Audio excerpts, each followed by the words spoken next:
Good morning students.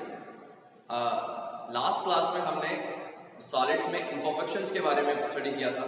Solids में जो imperfections होते हैं बेसिकली हमने कहा था वो तीन टाइप्स के होते हैं, stoichiometric defect, non stoichiometric defect and impurity defect. जिसमें हमने स्टोइकियोमेट्रिक डिफेक्ट के अंदर Schottky and Frenkel defect, vacancy और इंटरस्टिशियल डिफेक्ट के बारे में पढ़ लिया था।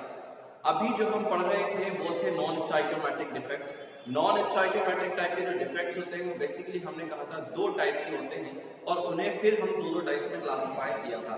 हमने कहा था कि नॉन स्टोइकियोमेट्रिक जो डिफेक्ट होते हैं वो बेसिकली दो टाइप के हैं, metal access and metal deficiency. जिसमें हम पहले पढ़ रहे थे मेटल डेफिशिएंसी, और मेटल डेफिशिएंसी का भी हमने एक टाइप पढ़ लिया था। मेटल डेफिशिएंसी के बारे में हमने ये कहा था कि जब कोई मेटल आयन, जब कोई केटायन क्रिस्टल से अपना प्लेस छोड़कर बाहर चला जाता है तो उस क्रिस्टल में मेटल की या केटायन की डेफिशिएंसी हो जाती है, और उस डेफिशिएंसी की वजह से उस क्रिस्टल की स्टोइकियोमेट्रिक तो चेंज हो जाती है, लेकिन उस क्रिस्टल की इलेक्ट्रिकल न्यूट्रलिटी को मेंटेन करने के लिए कोई भी क्रिस्टल कुछ ना कुछ तरह से चार्ज को मेंटेन करने का ट्राई करता है, और वो किस तरह से करता है उसके बारे में हमने स्टडी कर रहा था। अभी हमने मेटल डेफिशिएंसी के अंदर एक टाइप के बारे में हमने पढ़ लिया था जब केटायन अपना प्लेस छोड़कर चले जाते हैं।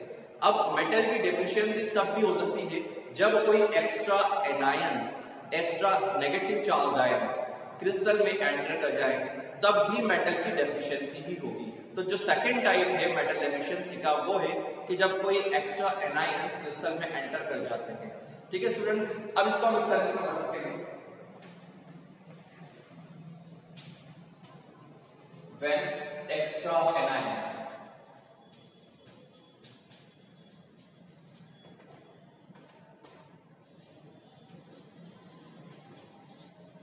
occupy space in interstitial sites. Interstitial sites. ठीक है, अब इसके लिए हम एक आइडियल सिचुएशन ड्रॉ करते हैं।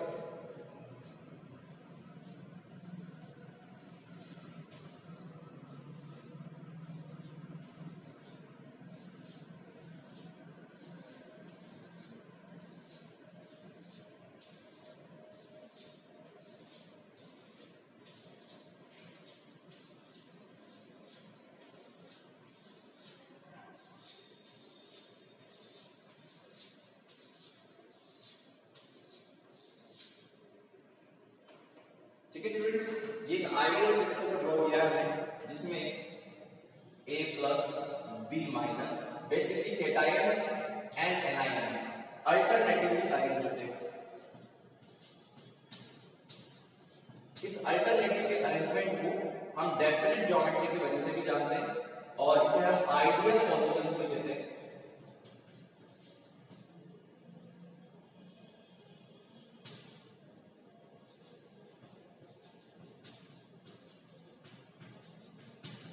बेसिकली किसी क्रिस्टल का जो फॉर्मेशन होता है इस तरह की आइडियल सिचुएशन के अकॉर्डिंग होता है, जिसमें A plus basically cations and anions जो होंगे वो क्या होते हैं, अल्टरनेटिवली अरेंज होंगे। लेकिन स्टूडेंट्स जब हम बात करते हैं मेटल एक्सेस की, मेटल डेफिशिएंसी के बारे में बात करते हैं, तो मेटल डेफिशिएंसी दो तरह से हो सकती है।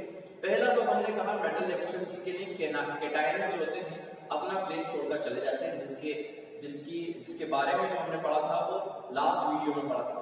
आज हम पढ़ने वाले और किस तरह से मेटल की डेफिशिएंसी हो सकती है। तो देखिए, अगर एक्स्ट्रा एनायंस इस क्रिस्टल में एंटर कर जाए, एक्स्ट्रा एनायंस इस क्रिस्टल में एंटर कर जाए तो उस कंडीशन में भी इसकी क्रिस्टल की जो स्टोइकियोमेट्रिक है वो तो चेंज हो जाएगी, लेकिन मेटल की जो डेफिशिएंसी है वो भी हो जाएगी। तो हम अगर कहें कि इस क्रिस्टल के इंटरस्टिशियल साइट्स के अंदर, इंटरस्टिशियल साइट के अंदर कोई एनायन एंटर हो जाए, तो जब कोई एनायन एंटर हो जाएगा तो यहां पहले तो थे केटायन 8+ और एनायन भी 8+, लेकिन क्योंकि अब एनायंस की, एक्स्ट्रा एनायंस की एंट्री हो गई है, तो अब इस कंडीशन में एनायंस हो जाएंगे B- हो जाएंगे 9, और केटायंस A प्लस मिल जाएंगे 8। तो ठीक है, स्टोइकियोमेट्रिक हैज चेंज। अब नंबर ऑफ केटायंस और नंबर ऑफ एनायंस सेम नहीं है, दैट इज स्टोइकियोमेट्रिक चेंज हो गई है। लेकिन यहाँ एक बात को ध्यान रखने की है, वो बात ये है कि जब नंबर ऑफ केटायंस और नंबर ऑफ एनायंस सेम हो और ना हो दोनों ही कंडीशन में, लेकिन इसका चार्ज न्यूट्रल होना चाहिए। और चार्ज कब न्यूट्रल होगा? जब पॉजिटिव चार्ज के आयंस भी उतने होंगे और नेगेटिव चार्ज के आयंस भी उतने ही होंगे। यहाँ पर B-9 है, दैट इज माइनस के क्या है 9 है, और A प्लस कितने हैं 8, दैट इज प्लस के कितने हो गए 8। तो स्टोइकियोमेट्रिक तो चेंज हो गई, लेकिन चार्ज भी न्यूट्रल नहीं है। तो ये क्रिस्टल इलेक्ट्रिकल न्यूट्रलिटी को मेंटेन करने के लिए क्या करेगा? इस क्रिस्टल में प्रेजेंट कोई एनायन, कोई केटायन अपने ऑक्सीडेशन नंबर में इंक्रीज कर देगा, और जब ऑक्सीडेशन नंबर में इंक्रीज कर देगा तो अब चार्ज +8 की जगह क्या हो जाएंगे +9, और +9 -9 कैंसिल आउट होकर चार्ज हो जाएगा आपका 0। दैट इज कि अगर कोई एक्स्ट्रा एनायन क्रिस्टल में इंटरस्टिशियल साइट्स में अपना स्पेस, अपना एरिया कवर करता है, तो उस कंडीशन में क्रिस्टल की इलेक्ट्रिकल न्यूट्रलिटी को मेंटेन करने के लिए किसी क्रिस्टल में प्रेजेंट केटायन अपने ऑक्सीडेशन नंबर में इंक्रीज कर देता है, जिससे क्रिस्टल की स्टोइकियोमेट्रिक तो चेंज होती है, लेकिन फिर भी इलेक्ट्रिकल न्यूट्रलिटी बनी रहती है। तो स्टूडेंट्स, हम बेसिकली कह सकते हैं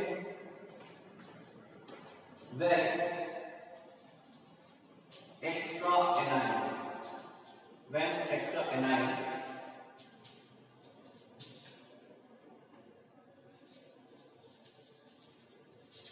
occupy the space of interstitial site of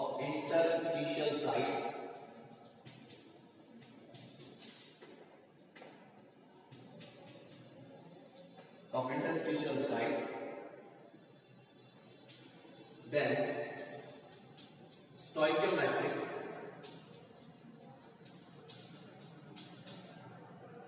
of crystal has changed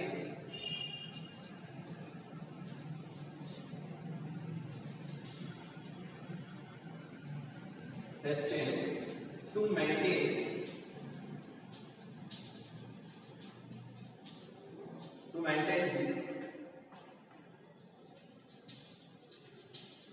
the electrical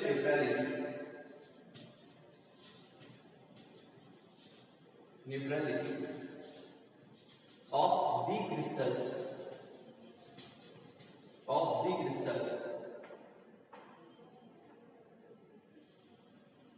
a cation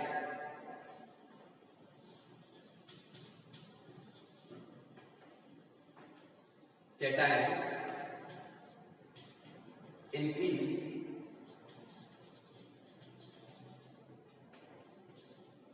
their oxidation number.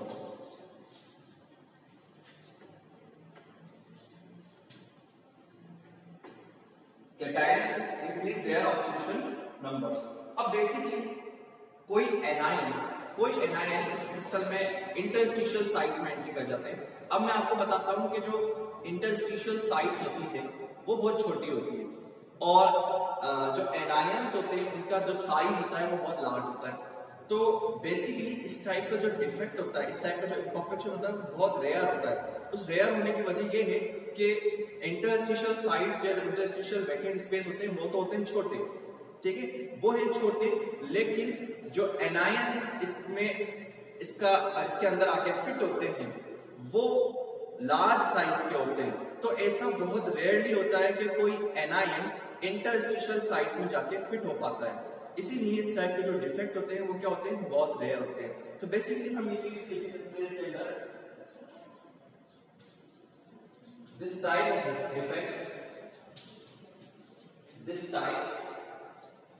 of defect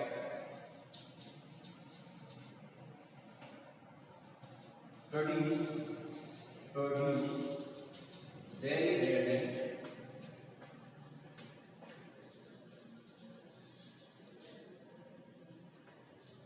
because of the size, because of this large size of anion, large size of anion, large size of anion। तो students ये तो था metal deficiency के बारे में। Metal deficiency के बारे में हमने दो टाइप से डिफेक्ट्स पढ़े। पहला था when cations leaves their place, ठीक है, जब कैटायंस प्लेस छोड़कर चले जाते थे तो ऑब्वियस है कि एनायन इंक्रीज कर जाते थे और कैटायन या मेटल में डेफिशिएंसी हो जाती थी। उसके अलावा दूसरा था when extra anions occupy the space in interstitial site, जब एक्स्ट्रा एनायन प्रेजेंट होंगे तो कैटायंस अपने आप डिक्रीज हो जाएंगे, एनायंस बढ़ते जा रहे हैं, तो इस कंडीशन में भी मेटल की डेफिशिएंसी हो सकती है। और अब हम बात करते हैं मेटल के एक्सेस के बारे में। तो स्टूडेंट्स अब बात करते हैं मेटल एक्सेस की। मेटल का जो एक्सेस होता है वो भी दो तरह से हो सकता है। मेटल मतलब बेसिकली कैटायंस। कैटायंस का एक्सेस कब हो सकता है? जब कोई एनायन क्रिस्टल से चला जाए। जब एनायन चला जाएगा तो number of cation obviously increase हो जाएंगे, मेटल्स जो होंगे वो इंक्रीज हो जाएंगे।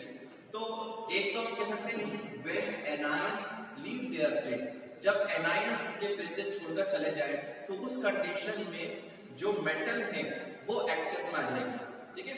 और जैसे कि हम जानते हैं आइडियल सिचुएशन के अंदर कैटायंस एंड एनायंस दोनों अल्टरनेटिवली अरेंज होते हैं सेम नंबर में।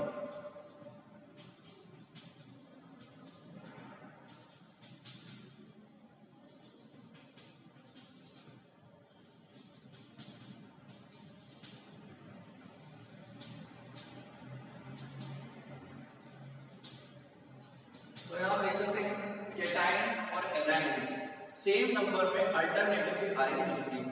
अब अगर किसी भी तरह से कोई एनायन अपना प्लेस छोड़कर चला जाए, फॉर एग्जांपल ये एनायन अपना प्लेस छोड़कर चला जाए, तो इस डिफेक्ट से पहले नंबर ऑफ कैटायंस और नंबर ऑफ एनायंस सेम थे। नंबर ऑफ कैटायंस भी 8 थे और नंबर ऑफ एनायंस भी 8 थे। लेकिन जब कोई क्रिस्टल से एनायंस अपने प्लेस छोड़ देते हैं तो नंबर ऑफ कैटायंस हो जाते हैं 8। A प्लस जो होते हैं दोनों होते हैं आपके पास 8 और B माइनस नंबर कम होते कितने रह जाएंगे 7। अब ऐसी कंडीशन में स्टोइकियोमेट्रिक जो होगी क्रिस्टल की वो चेंज हो जाएगी। अब जब चेंज होगी तो स्टोइकियोमेट्रिक तो चेंज होगी क्योंकि हम नॉन स्टोइकियोमेट्रिक डिफेक्ट पढ़ रहे हैं, तो स्टोइकियोमेट्रिक का चेंज होना तो कंपलसरी है। लेकिन स्टोइकियोमेट्रिक चेंज होने के बाद इस क्रिस्टल की स्टोइकियोमेट्रिक को क्या होना चाहिए, इस क्रिस्टल की जो इलेक्ट्रिकल न्यूट्रलिटी है उसको क्या होना चाहिए, मेंटेन होना चाहिए, उसको 0 होना चाहिए। तो इसके लिए क्या करेगा, जब कोई एनायन अपना प्लेस छोड़कर चला जाता है तो ऐसी कंडीशन में इस एनायन की जगह इस एनायन का जो स्पेस होता है, इस एनायन का जो प्लेस होगा उसको ऑक्यूपाई कर लेगा एन इलेक्ट्रॉन। एक इलेक्ट्रॉन ऑक्यूपाई कर लेगा उसका स्पेस, और जब एक इलेक्ट्रॉन इसकी जगह आ जाएगा तो एक इलेक्ट्रॉन के आ जाने से अब पॉजिटिव चार्ज कितना है प्लस का 8 और नेगेटिव चार्ज -7 थे, लेकिन इलेक्ट्रॉन के आने से एक इलेक्ट्रॉन की वजह से इसका चार्ज भी क्या हो जाएगा -8, दैट इज होल चार्ज जो होगा वो क्या हो जाएगा 0 और आपका क्रिस्टल इलेक्ट्रिकली क्या होगा न्यूट्रल होगा। तो बेसिकली हम कह सकते हैं कि जब कोई एनायन इस क्रिस्टल में अपना प्लेस छोड़ देता है तो उसकी जगह ऑक्यूपाई कर लेता है एक इलेक्ट्रॉन, और जब वो इलेक्ट्रॉन जगह कवर कर लेगा तो ऐसी कंडीशन में जो चार्ज होगा वो तो क्या होगा, होल चार्ज जो आएगा वो होगा 0 और क्रिस्टल इलेक्ट्रिकली न्यूट्रल रहेगा। लेकिन इसके अंदर जो इंपॉर्टेंट चीज है वो नोटिस करने वाली ये है कि जिस प्लेस पर इलेक्ट्रॉन आते हैं उस प्लेस को, उस सेंटर को कहा जाता है F centre. F centre, here F means फेरवे मींस कलर, फेरवे मींस होता है कलर। तो यहां इलेक्ट्रॉन का आना कलर के लिए, इस क्रिस्टल में कलर के लिए क्या है, रेस्पॉन्सिबल है। इस सेंटर को कहा जाता है F centre. F means fair means होता है कलर। और मैं आपको एक बार बता दूं कि इस इलेक्ट्रॉन की वजह से, इस एफ सेंटर की ही वजह से कभी कभी हमें जो सॉल्ट होता है NaCl वो येलो कलर का दिखाई देता है, और KCl potassium chloride violet colour का दिखाई देता है, और लिथियम क्लोराइड LiCl ये पिंक कलर का हमें दिखाई देता है।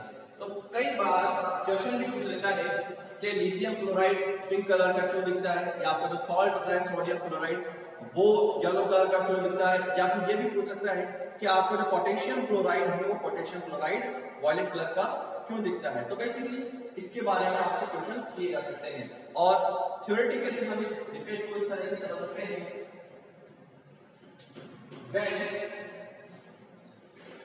an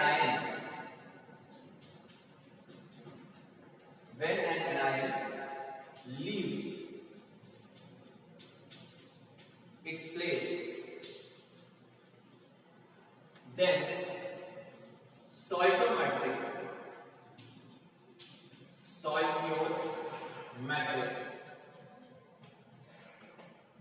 of the crystal, stoichiometric of the crystal has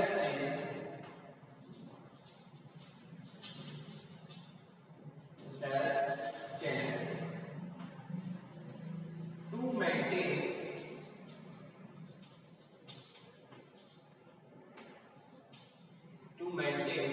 the electrical neutrality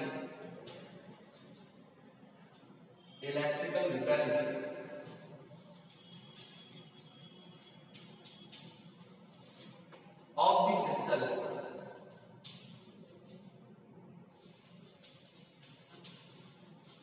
to maintain the electrical neutrality of the crystal, an electron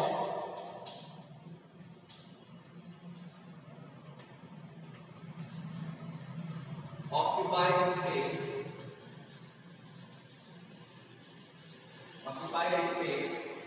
of an ion.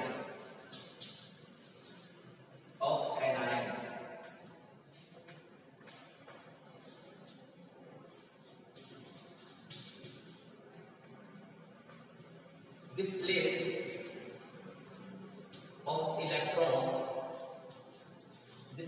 electron is known as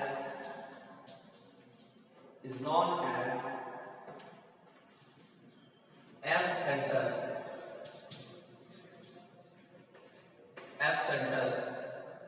It's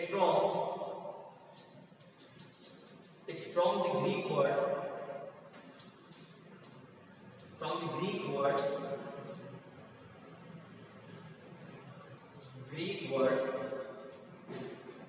ferre, which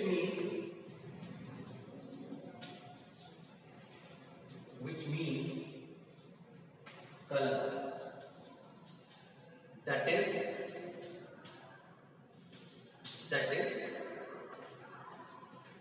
this defect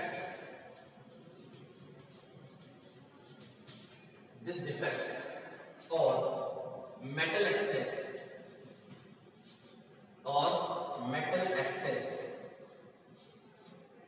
is responsible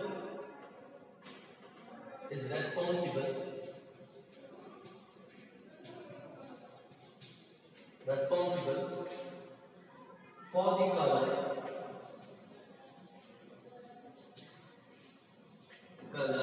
in crystal.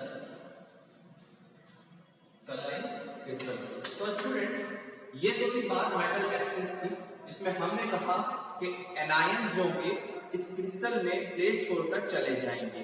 एक और तरह से metal का access हो सकता है। वो कब हो सकता है? वो तब हो सकता है जब कोई कैटायन, एक्स्ट्रा कैटायन मेटल में एंटर्स, जो एक्स्ट्रा कैटायंस है वो क्रिस्टल में एंटर्स कर जाए, तो इस कंडीशन में भी मेटल का एक्सेस हो सकता है और इसमें किस तरह से मेटल का एक्सेस होगा इसके बारे में हम नेक्स्ट वीडियो में पढ़ेंगे। आई होप ये आपको समझ में आ गया होगा। कल हमारे या नेक्स्ट वीडियो में हमारे जो इम्परफेक्शंस हैं और जो डिफेक्ट्स हैं वो कंप्लीट हो जाएंगे। Students, thanks for watching.